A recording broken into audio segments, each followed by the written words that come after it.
Hey, good afternoon, everyone. Tim here. Appreciate having everybody back for our fifth session in the webinar series, Prosper During the FedEx Transformation. Learn to think like a Fortune 500 executive. So today we're going to start off with the first of 8 sessions that we're going to work on building some skills. And we talked for the previous 4 weeks about what is the current state of our customer and what is the need then for us to transform our thinking so that we can transform our companies so that we can keep pace with the FedEx transformation. And so we spent a lot of time talking about that, and I believe we have proved the need. We understand what our customer is doing. We understand the depth of which this transformation is proceeding, the pace that it's proceeding, and the impact it potentially will have on every contractor. And it is my contention that to keep pace with any time a customer is transforming themselves or going through changes in the market, that a business has to be agile and be able to transform itself. Oftentimes that requires transforming your thinking. Given the fact that the nature of the FedEx contracting business is changing to its fundamental core, I contend that it's time to change our thinking. We have to transform the way we think. So we're going to do that over the next 8 weeks. We're going to do some building block work. Um, and uh, and as you know, as I've mentioned in the past, I've had the fortune in my career to have worked across many different industries at the C-suite level of Fortune 500 level, and I believe that those skills that I have had the privilege to build over the course of time would offer some value in this marketplace. So that's why we've come with this webinar series to try to help you think about your business differently so that you can keep pace with the change in the market. Today, we're going to focus on business quality principles, and then we're going to focus on leadership. So we're going to give folks a few more minutes to join here, and then we're going to kick this thing off. At the end, we're going to have question and answer time in all the remaining sessions. Make sure that we structure the presentation so that we have 10 to 15 minutes left at the end to take your questions. Please submit them as you have them in the Q&A section on your webinar toolbar, and we will collect those and handle them at the end. Give us just a few more minutes here, and we'll be good.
Okay, then let me get back over here and publish this result. We asked the question, Have you developed a mission, vision, quality statement for your TSP business?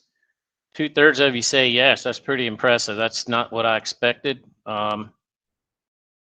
So that's good stuff. So we're going to go ahead and get started here. We have quite a few folks that are here, and maybe a few more will join. And I'm going to start the presentation. Again, submit your questions using the toolbar um, at your leisure. So um, essentially, during my time as a corporate executive, I've had many different roles. And today we're going to kind of emphasize quality, and we're going to think about quality a little bit differently. Okay, most folks think about quality as in, is it good or bad?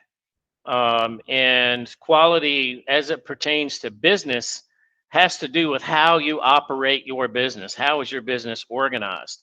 And think about the term quality then is not something you do, but it's who you are. You embed quality in everything that you do, so that quality is not something you do, it's who you are. Quality assurance is verifying processes and procedures. Quality control is measurements, etc. Those kinds of things are part of an overall quality program. And for me, in the successful businesses that I've been in, and I've worked in companies that won the Baldrige Quality Award, which is the highest award you can win in the United States for quality business operations. So I have been exposed to world-class quality business processes. And I'm going to present those to you over the next 8 weeks. And so we're going to start today with quality principles.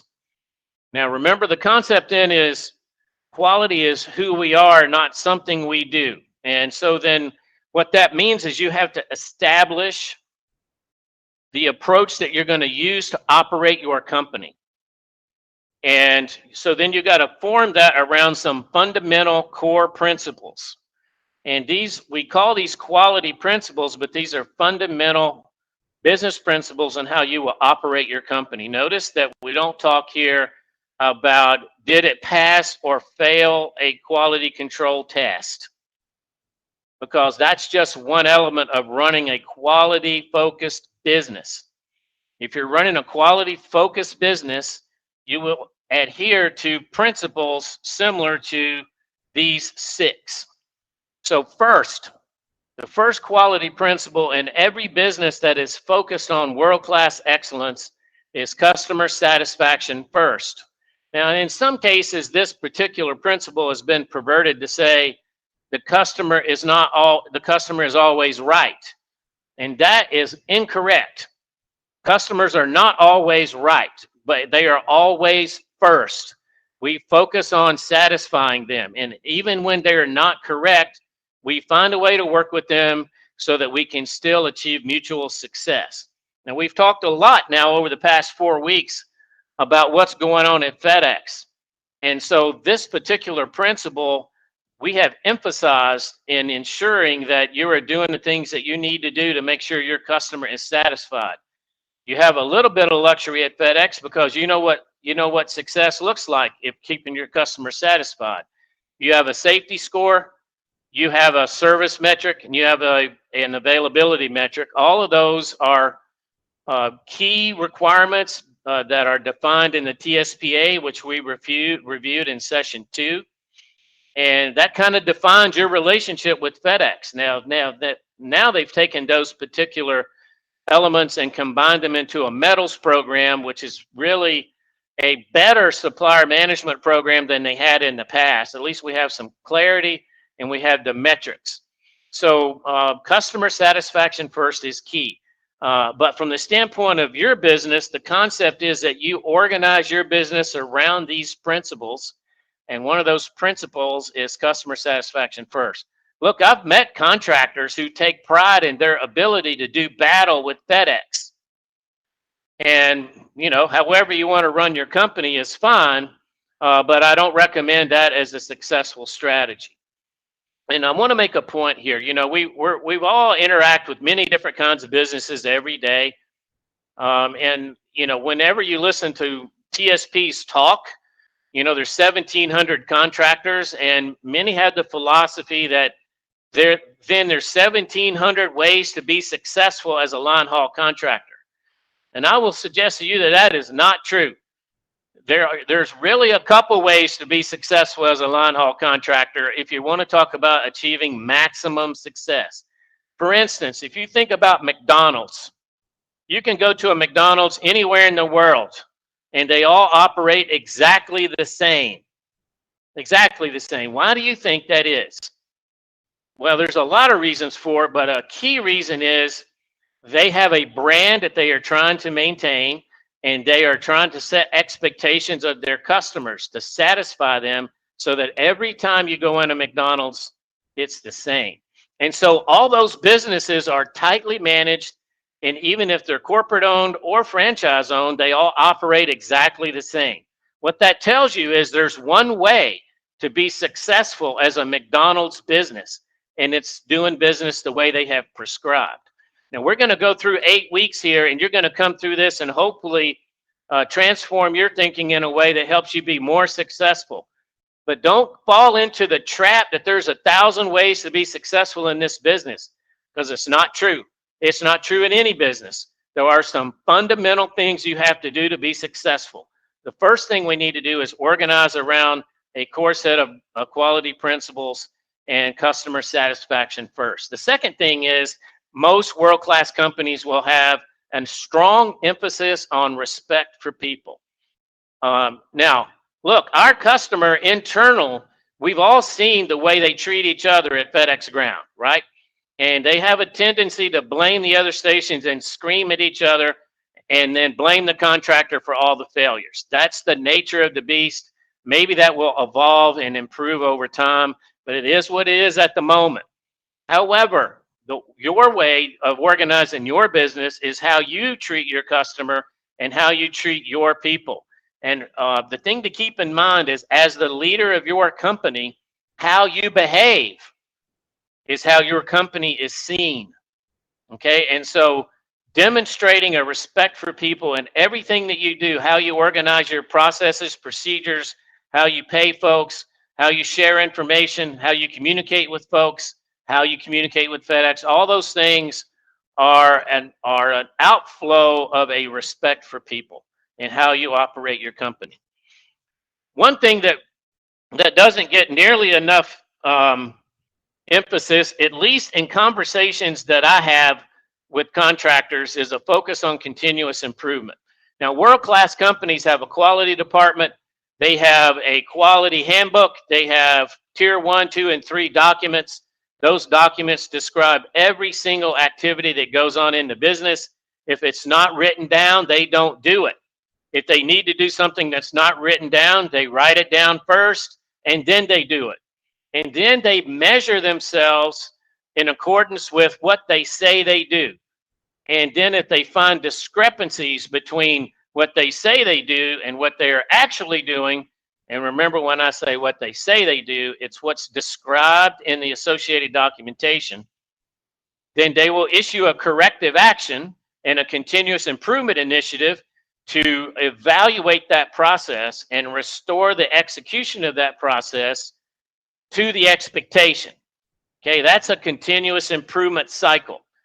In one of my organizations global organization that I managed, I had 6 continuous improvement teams that met every week, and they were data focused on improving a particular function within the entire organization. It was a cross-functional team.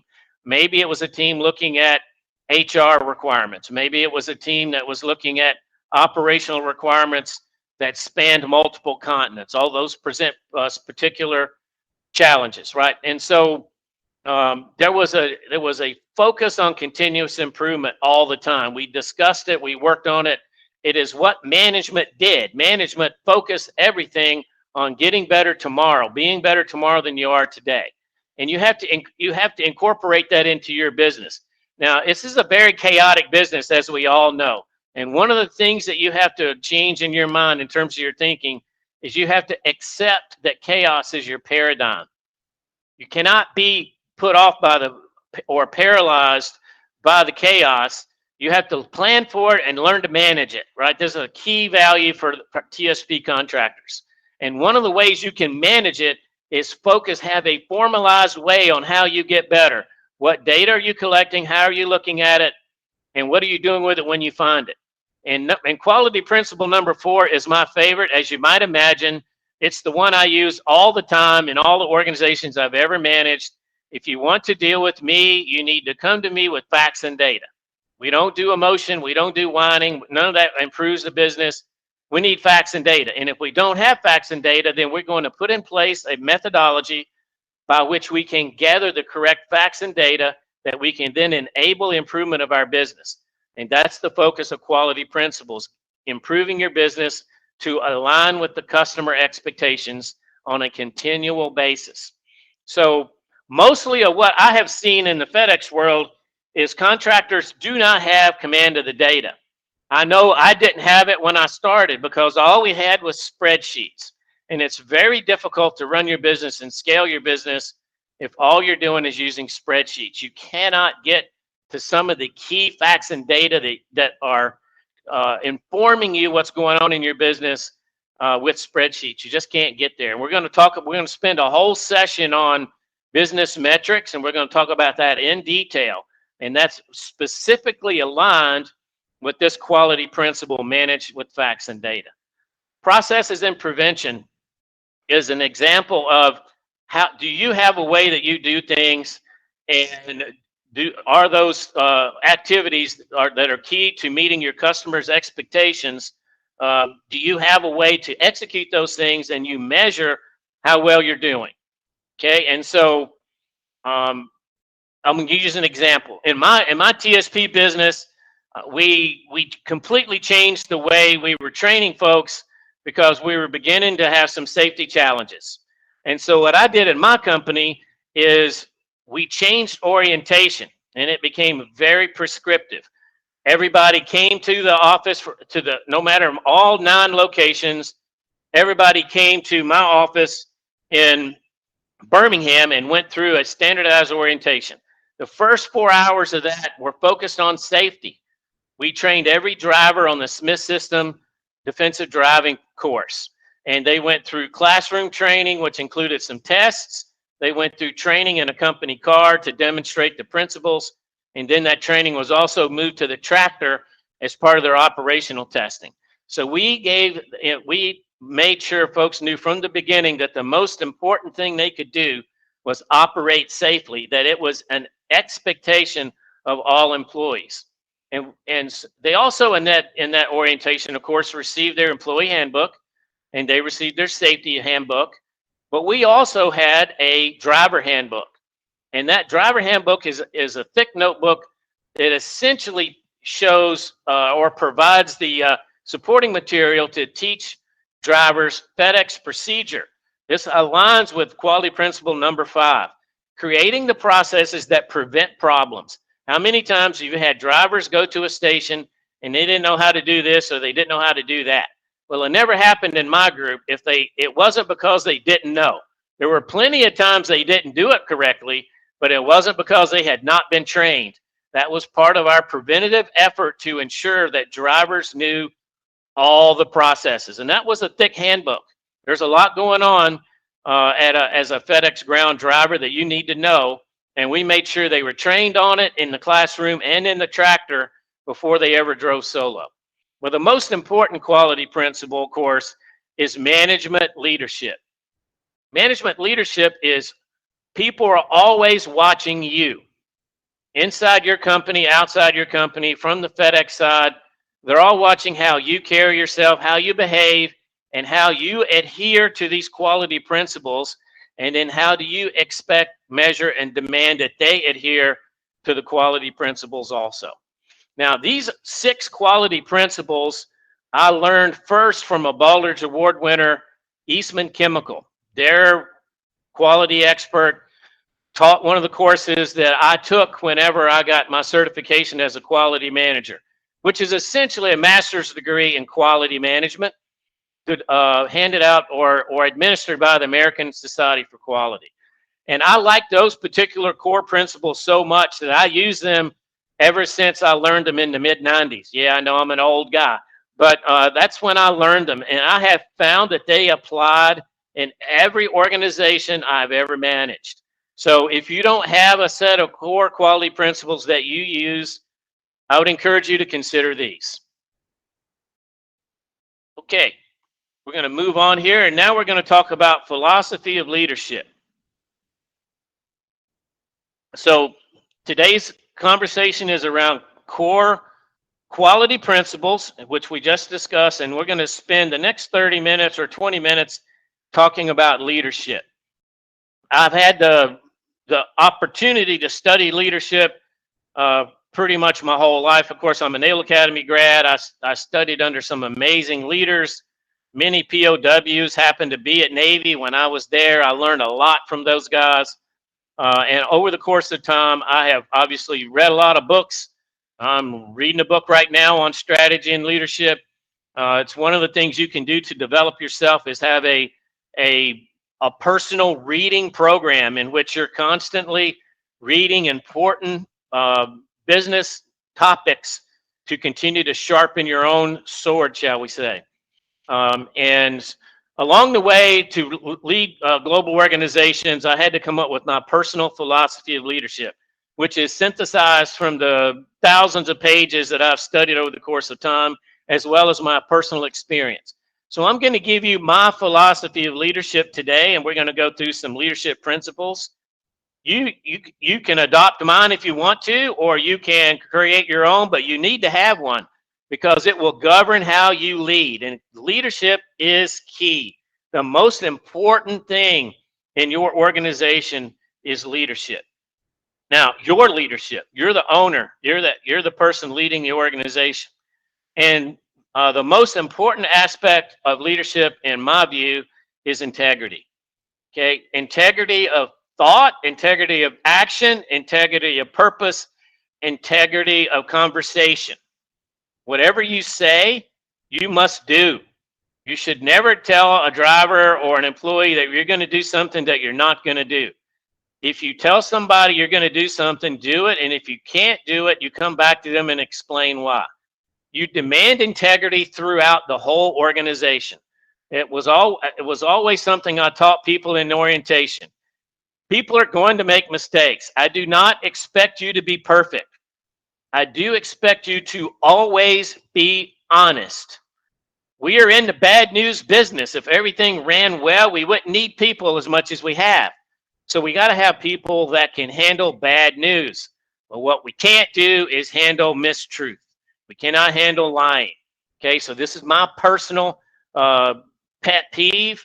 I have fired a lot of people in my career for lying to me, and they knew in advance that that was going to happen. They chose the low road, and it always ended in disaster for them. That created an expectation and a very honest organization. And when you have a completely honest organization, it is a great place to work. There's freedom in being honest, and it doesn't waste time. It helps you focus on the right things, and it sets the kind of value you want to have in your company. As a leader, you want to demonstrate integrity above all things. Secondly, in my estimation, and the way that I manage is you can be honest, but if you prove you're dumb, they won't work for you either. Okay, so you have to be good at your job. You have to be competent in your responsibilities. And that's a difficult thing to develop at FedEx for new contractors. There's no book you can read to understand what you're supposed to do and how to do it as a FedEx contractor. If you look at contractors that have been around for 20 years, they seem to have it naturally. However, they went through the same learning process that you have to go through. It's one of the reasons I recommend to folks, and I have recommended it during this webinar series, that you find yourself a mentor that can help you avoid those pitfalls and help you get your competence to a high level as fast as possible, and then maintain it. You know, 3 weeks ago, we did a presentation on the TSPA contract, or the TSP agreement would be the right term. And what we discovered during a poll is about 40% of you have read the contract all the way through. It's a choice you make, but I would say that If you're going to be extremely competent in this business, you have to know the contract. You have to be able to understand what's expected of you by the customer and how you are intended to deliver it and how that is going to be administered. And if you are going to engage with FedEx, you will need to demonstrate that competency. The first time they see you don't know what you're doing or you don't understand the responsibilities that you have, your respect, the respect they have for you is going to decline. Okay, so you must demonstrate integrity, but you then also must be competent in your responsibilities. You should expect that competence in your people, in particular those managers that are working for you. You should inform them of your philosophy of leadership and ensure that they adhere to it. And then you got to have compassion. Look, no one likes working for somebody who seems to be an automaton, right? That never cares about anything but the bottom line, never cares about people themselves, sees people as a number. It's really important that you demonstrate integrity, that you demonstrate competence, that you demonstrate compassion, that you know all your people, you care about them, they feel it in the way that you treat them, the way that you manage your payroll activities, the way you manage in your scheduling activities, your PTO activities, that remember you have a respect for people and all that you do, and it shows up in your compassion. If you demonstrate integrity, competence, and compassion on a continual basis, you will be an effective leader. But it's not easy to do, and we're going to talk about those next. And Ricardo, I assume you're putting out the polls because I can't see them. So anyway, all right. So now let's talk about leadership, some leadership principles along with that philosophy of leadership we just talked about. So we talked about developing a vision, mission, and strategy for the division, for your company. You know, some folks struggle with this. It's no reason to make this harder than it has to be. You're not getting measured on it. What the whole purpose of this is that you have given some thought to who your company is and what you want it to be.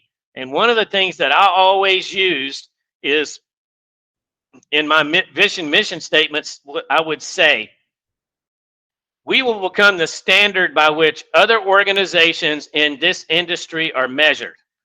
So then, and why did I do that? Well, that sets a very high bar. But the other thing then is it means I'm not competing with everybody else. I'm competing with me. I have to ask myself the question every day, did I get better today? Do I have organizational processes in place that ensure we are marching towards being the best that we can be? Are we constantly evolving, evaluating everything we're doing? Are we getting better at buying trucks? Are we getting better at scheduling drivers? Are we getting better at hiring drivers? How are we measuring all that? What's our fuel performance? Are we buying fuel the right way? Do we have all these things in place and we're constantly improving ourselves so that people want to be like us? I don't want to be like anybody else. This has always been my plan. I want them to want to be like me. And if you set that standard like that, then that's a really high bar. It's hard to meet, and it will keep you marching every day towards reaching it. But one of the key reasons to understand what is your vision, mission, and strategy is flowing from that needs to come key objectives. Clear, precise, measurable objectives. We used to use the word SMART, specific, measurable, actionable, essentially objectives that can be reachable and can be measured, right? You can't have some pie in the sky objective. You have to have very clear objectives for the company as a whole. And then those objectives need to align with what you're trying to do as a company. And then those objectives are going to get assigned into each group of your company in a specific way that links back to the core principles of the company. When you do that, then you have alignment. That's the word that's used in the quality world. In the country boy world, the answer is we're all pulling on the same rope. And it's really important that that's the case. And it's very easy in this business to let the chaos, both inside FedEx and in your interaction with them and with drivers doing things that you've never seen before, it's really easy to lose focus and on what your requirements are as the owner. And your job is to spend your time looking out, seeing how what's required. How do I align to my internal objectives and make sure that every person's defined performance requirements align with what the company is trying to do and can be measured. If you can't measure it, you cannot manage it. It's a cliche, but it's absolutely true. Okay. We're going to clearly communicate those objectives to everyone. And there's a lot of ways to do that.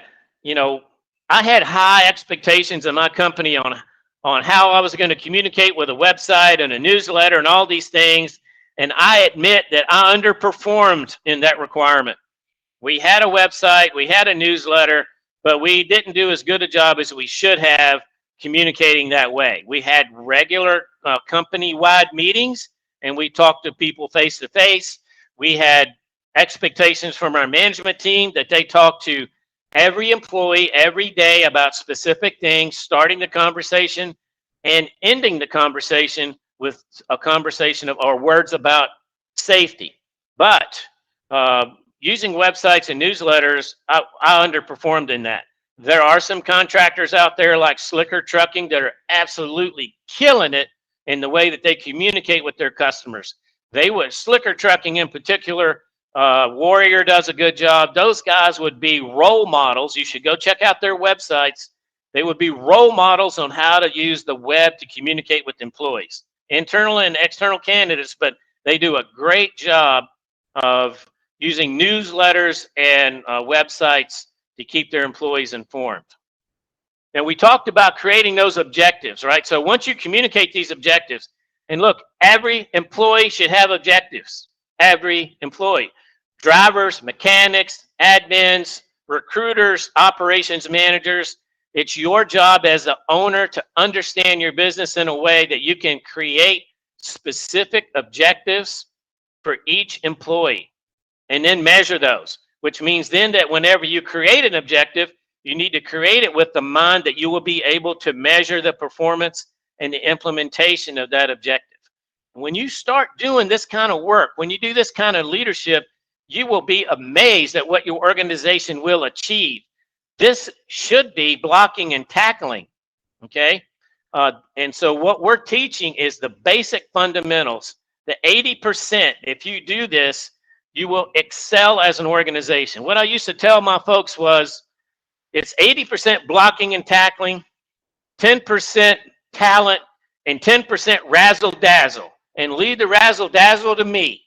You guys focus on blocking and tackling. So we don't need heroes. We just need people who deliver on their expectations every day. And if you as the leader have organized the expectations appropriately, the organization will outperform. But you will have to measure that performance. And then you're going to have to take a look at establishing the organization necessary to reach the vision.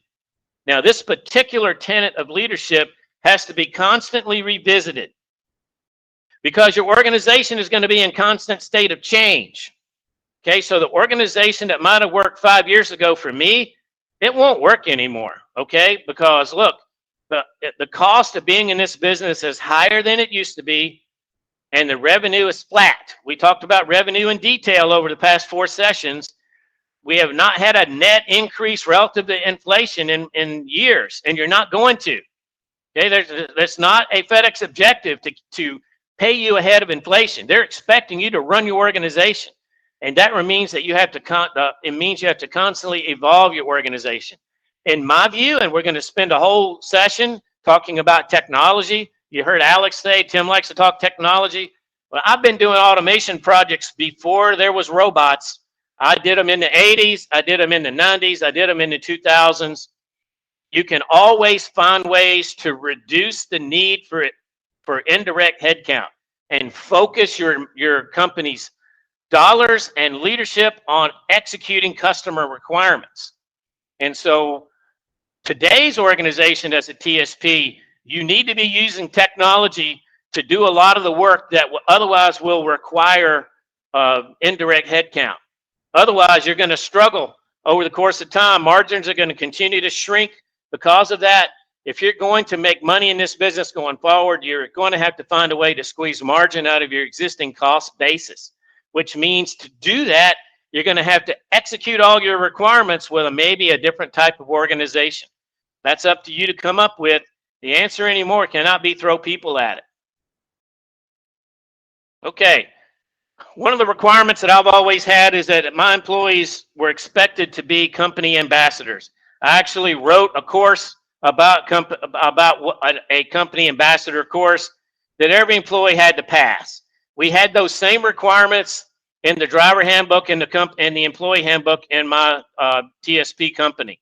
Essentially, I told drivers, it is not your job to argue with anyone at FedEx ever, E-V-E-R. Arguing with the customer is automatic termination. And I enforced it. I fired drivers because they got in arguments with coordinators or someone at FedEx. I told them specifically, if you have a disagreement or a misunderstanding with someone at FedEx, where you immediately get on the phone with your supervisor. Your supervisor is trained to handle it. Do not fight with FedEx. If you do, you will get fired. And I did it. Don't take long. You don't have to do it too many times before people get the message, but you have to adhere to that. Again, integrity of your quality principles and how you behave is important. Emphasize, measure, and reward high productivity. You have to know what high productivity looks like, which means you have to have some measures. One of the things that we do in the mygroundforce software is we talk about your use of labor and how productive are your employees. So it's extremely important that you know that. And then here we go, be more proactive, plan to manage the chaos. Look, you cannot be reactive in this business. You have to be, you don't react to something, you implement a pre-thought out plan to address a problem. It's not like we have 1,000 problems to worry about in the FedEx world. We kind of know what they're going to look like. So you just need to enable a solution for that potential outcome, and everybody in your company needs to know what it is, so that when it happens, you just open up that file folder and say, do this plan. Okay? But if you're trying to react, if you haven't figured out who you're going to call if your truck breaks down between Memphis and Nashville, that's going to be a bad thing. Figure that out in advance. It's not like you can't. You can figure all that stuff out in advance. If he breaks down here, here's what I'm going to do. Here's who I'm going to call. And here's how I'm going to report to FedEx. Plan all that out. We used to test it. I used to give managers problems and let them tell me how they were going to handle it and manage the communication right in the office before we ever had to do it for real. You can do all these things, but you have to be intentional about it. And then scenario planning, which we just talked about. Think bigger and longer term when you're thinking about your plans. Make sure that your plans account for scale. And again, we've talked about some new risk factors in this market.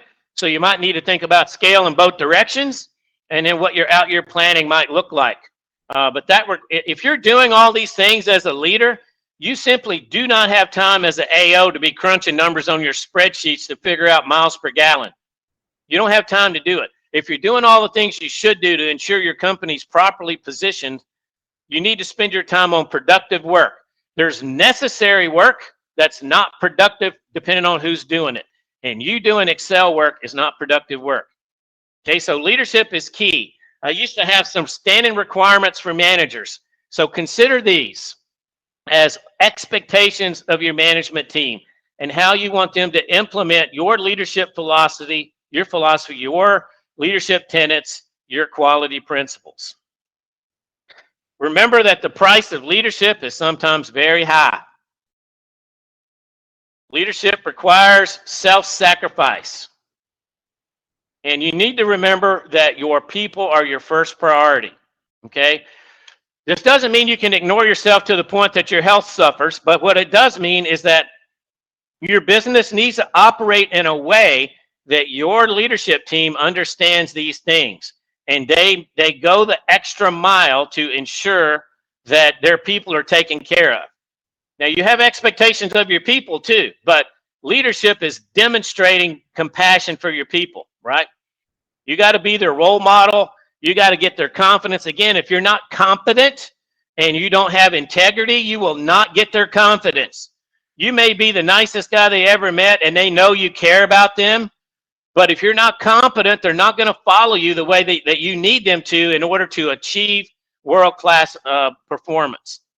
Okay? So you have to work on yourself. You have to transform yourself in a way that you can be worthy of folks' confidence in you. And then you need to understand each individual. You can't have one leadership style.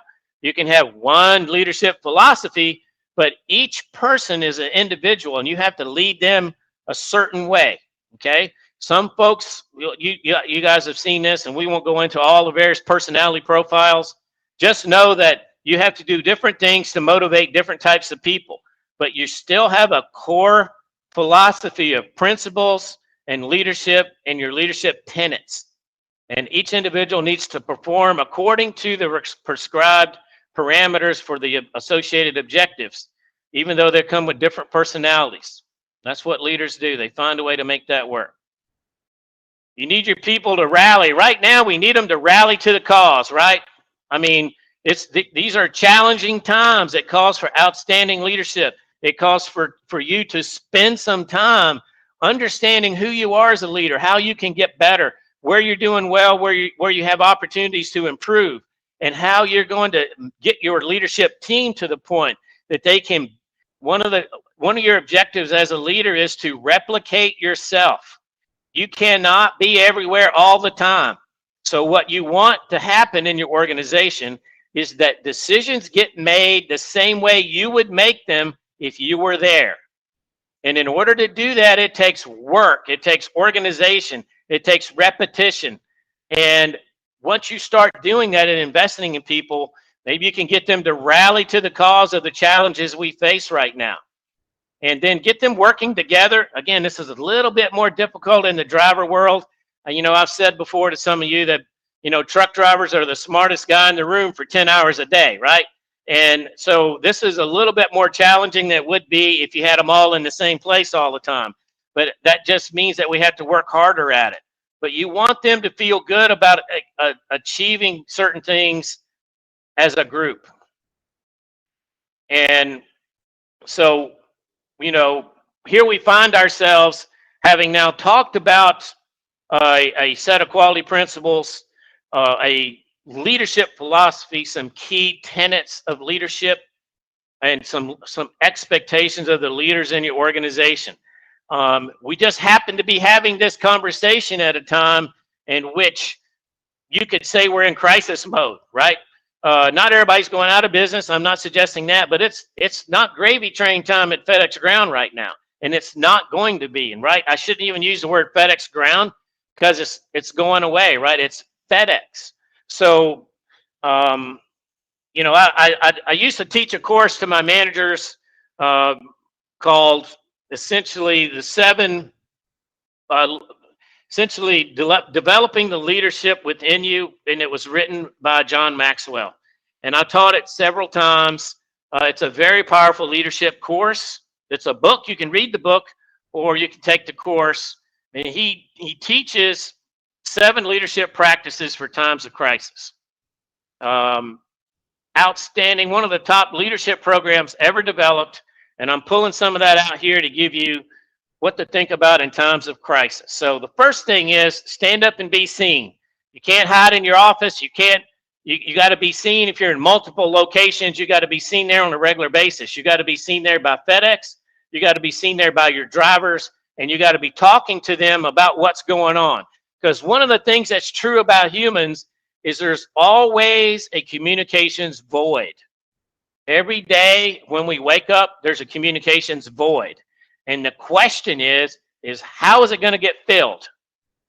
And for your people, you want it to get filled by your message, either from you or from your management team or from your standard processes, procedures, how you run your company. You want to fill that void.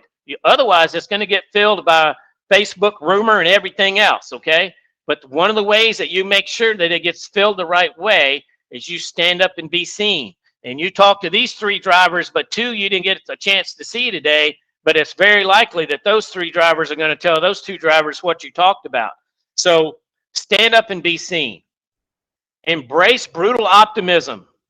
Do not tell them that we're going to double revenue this year because we're going to win all the CGOs. It's not going to happen, right? Don't tell them that everything is going to be fine if you don't think it's going to be fine. You got to embrace brutal optimism. What does that mean? It means be truthful. Now, you can't give away company secrets, right? I'm not trying to tear your companies down here. That's not what I'm suggesting. But what I am suggesting is that you be very honest about what you're talking about, and that you be optimistic in the way that you communicate it. Remember, every interaction you have with people, you have a choice to make it a negative interaction or a positive interaction. And one of the biggest challenges you will ever face as a leader is how to communicate challenging news in a positive way. You have to practice it. I've spent plenty of time in dark rooms practicing how I'm going to share a challenging message in a positive way. You got to practice. You got to prepare yourself. When you talk to these drivers, you already know the question they're going to ask. So prepare the brutal, optimistic conversation with them so that you leave them with a positive impression, even though it was a challenging message. Stick to the facts. Don't be making stuff up. I've seen this tear down leaders so many times when they're trying to accomplish different things by not necessarily sticking to the facts. Maybe stretching the truth a little bit, or implying that some things will happen that they knew at the time there was no way it was going to happen. Whatever it might be, stick to the facts, and then tell a story in a statement. In other words, stories stick with folks longer than a particular phrase might. Okay, so learn how to share the message that you're trying to get across by telling a little bit of a story and tying it into that particular individual on how it affects him or her, so that they grasp what you're trying to get across in this challenging time, and they will remember it. You remember, it doesn't do any good if they don't remember it. So use that as an opportunity. When it says the bottom line is secondary, what this means is in your conversations with your employees, you can't always be talking about the fact, oh, the company's losing money, this has got to happen, these kinds of things. That's certainly not an optimistic conversation. You may indeed be facing some financial challenges. I shared with you that changes at FedEx cut $1 million a year out of my business. That's a huge number, and that impacted people. There were folks that weren't around anymore as a result of that, right? And so you have to learn how to handle these things in a way, always thinking forward. Whatever I do today is going to have a longer term impact. How do I communicate this message to my team that some folks are gone, but the folks that are still here, we're still going to work together. We're still going to have a positive result. These are hard challenges, right? And you don't want to make it all about the money when you're talking to folks, but realize for you, it's always all about the money. Your company has to perform because you have financial responsibilities. And I've said this on this webinar series, and I'm going to say it again. I've had contractors tell me, well, I pay my people a lot because I want them to know I care about them. And my message to those contractors, I'm not telling you how to pay. I'm saying you can overpay, and some contractors are. And there's a reason that they're doing that. And what I tell them is the most important thing you can do for your people as a CEO is stay in business. Okay, so manage your business in a way to stay in business, but adopt these practices for times of crisis. Link the ordinary to the extraordinary, essentially saying, if we can just do these ordinary things, if we can just block and tackle every day, we'll be outperforming the average contractor. We have extraordinary opportunities in the future. If we can just block and tackle for the next couple of years, we're going to come through this dark tunnel, and there's going to be more opportunities as the FedEx returns to growth. We know that next year is going to be flat, but we know they're forecasting 3% growth in 2026. Okay.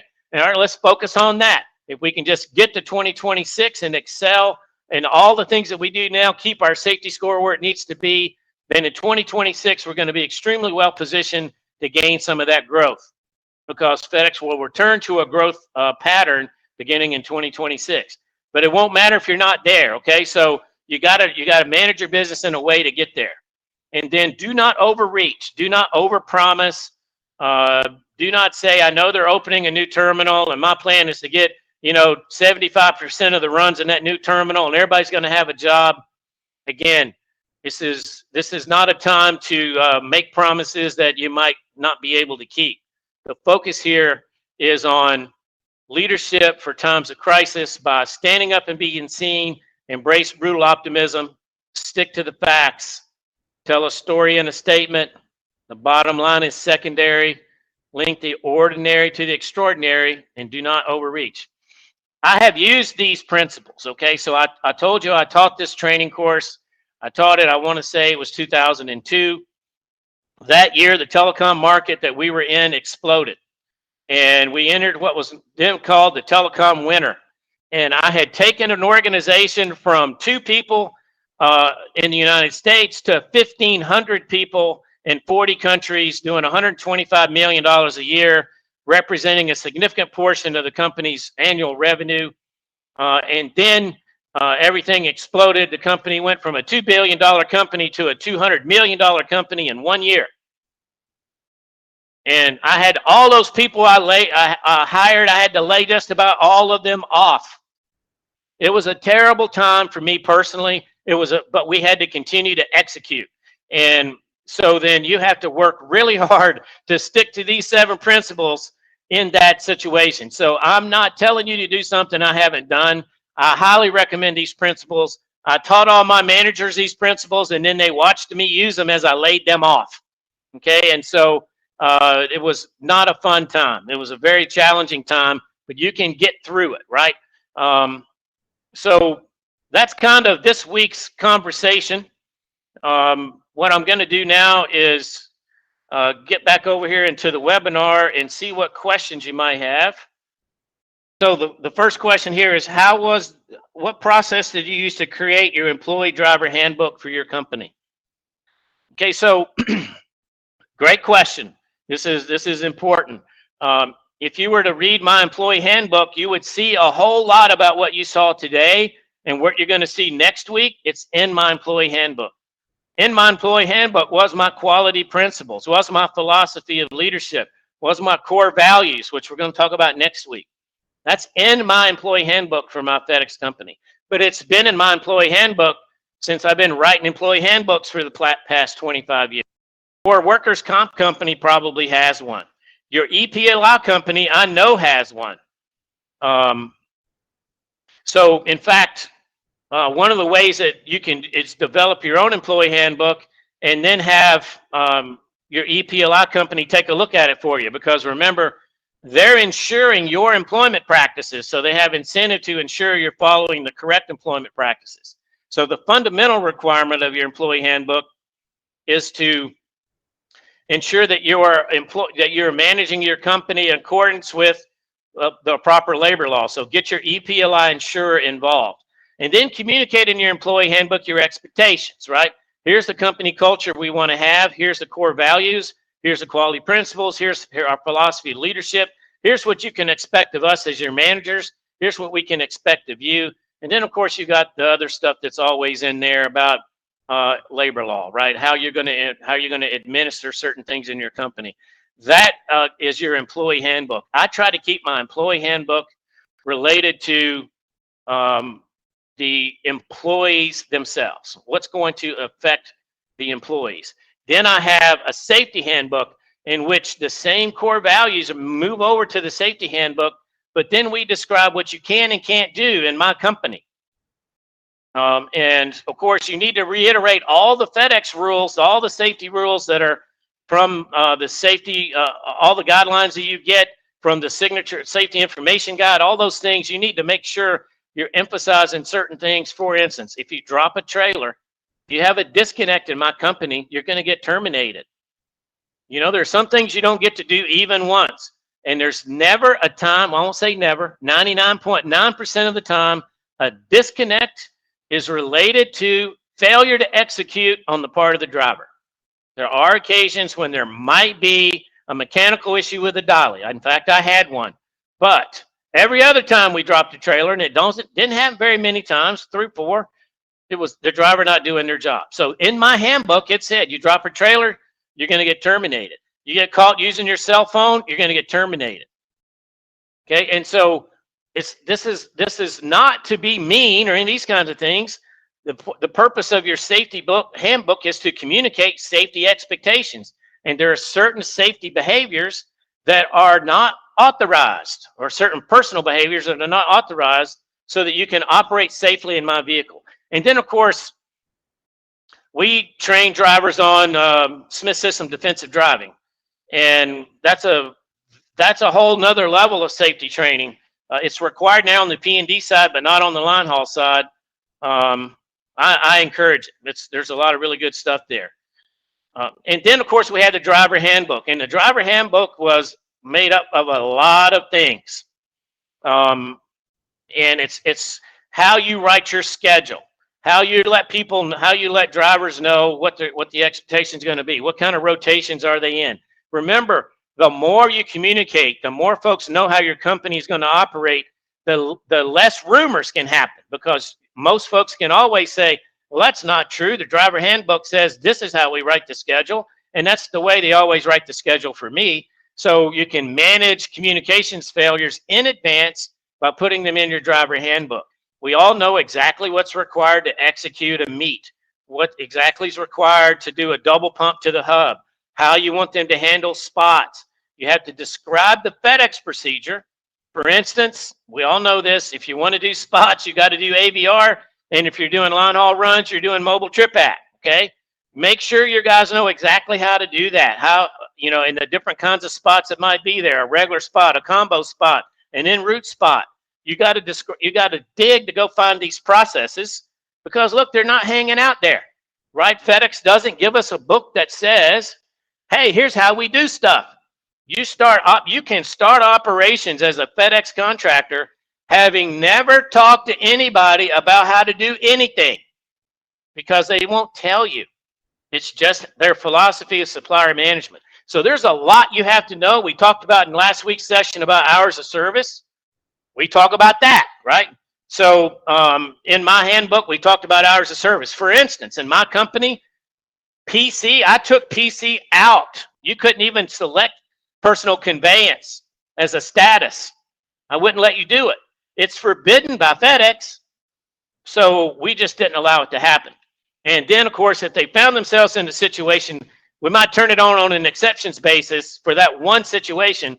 But in general, PC was not available. So I'll describe all these things in your handbook on what your expectations are. Hey, dock door pull-offs is a big deal. You need to make sure you train your guys on it. You had the FedEx procedures in place, etc. So that's how I built my handbooks. It took a lot of work. My safety handbook is 60 pages. My driver handbook's probably about the same. My employee handbook, I don't know, 20, 25 pages. And once they sign it, they're admitting that they have read it and they will adhere to it. Now, it would be prudent for you to constantly review these things. All these things are challenging to find the time to do the kinds of things I'm talking about, but it is core to being a world-class organization. Okay, so what I consider sharing some of my training modules. So I have, well, dang, Patrick, I've told you about everything already. I'm not sure what I have left that I hadn't taught you already. But anyway, there's a lot of information there, and I would consider sharing those. If you guys reach out to me, then we'll talk about how we work that out.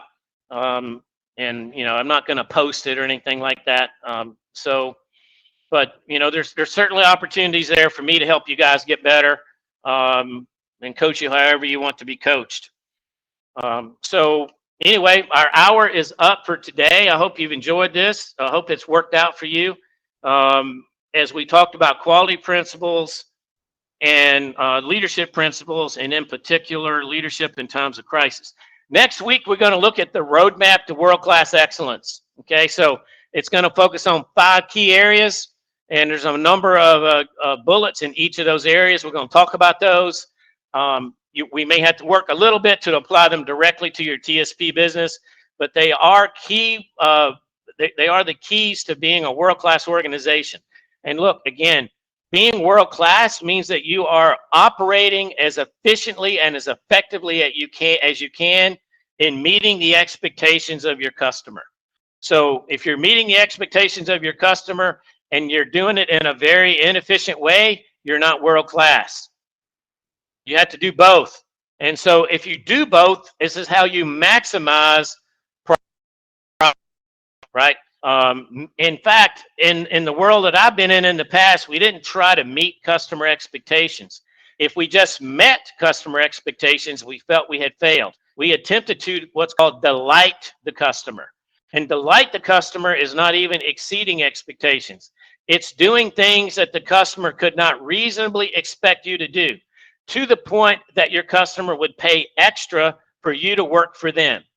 And in several different situations I've been in, I was able to create an organization that my customer paid more to use my service than they could have paid to get it from a competitor, because of the way we manage their business for them. They would pay extra for us to do their work because we were just better than they ever expected we could be. And so that's hard to do at FedEx. Even if you delighted them, they wouldn't recognize it. So I'm not suggesting to have that goal, but you should have a goal to meet their expectations and do it in the most efficient way possible. Okay. So again, if you have questions, shoot them to us. You can, support at mygroundforce.com. They will all get to me. And we'll be ready for next week. If you remember a question between now and then, let us know. If you want my help in maybe learning some additional things about leadership or learning how to build handbooks, etc., then just reach out to me at support@mygroundforce.com and we can discuss that. Okay. So again, I appreciate you guys being here today. We had a lot of people show up. There's almost 200 people on this webinar every week. I really appreciate that. It's getting a lot of views on YouTube, which I hope means that we're bringing some value here as we all work together to prosper during the FedEx transformation. We appreciate y'all, and we'll talk again next week at 2 o'clock. Have a great week.